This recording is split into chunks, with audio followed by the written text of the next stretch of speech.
Today, we will look at how to translate unknown cultural practices. There are times that the source language will use words and ideas that are not familiar. If you do not know what the source word means, the translation notes and important terms pages will help you understand its meaning.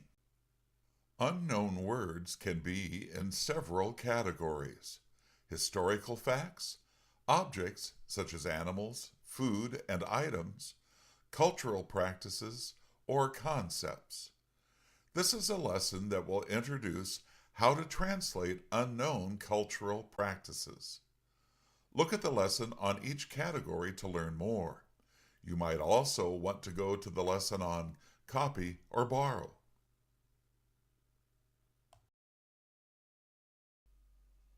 Another area where you might be unfamiliar with is cultural practices.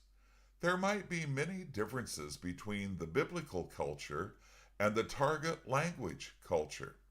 Sometimes a cultural substitute can be used, but be careful not to change any historical facts. For example, in Jewish culture, grief and repentance for sin were shown by wearing a rough type of cloth, sackcloth, and putting ashes on the head. Wailing was another sign of grief. In other cultures, grief may be shown in different ways, but if this practice was something that actually happened, it needs to be recorded as such, with an explanation that tells what it means, perhaps using a practice from the target culture that has the same meaning. See the lesson on translating scriptures, culture, for more information.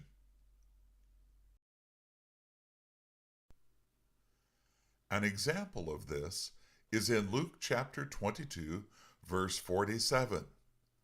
While he was still speaking, behold, a crowd appeared with Judas, one of the 12, leading them. He came near to Jesus to kiss him. In certain cultures, when men greeted other men who were family or friends, they would kiss them on one cheek or both cheeks. This can be translated as to greet him with a kiss, or to greet him by kissing him. If your readers would find it embarrassing to say that a man would kiss another man, you could translate it in a more general way, such as to give him a friendly greeting.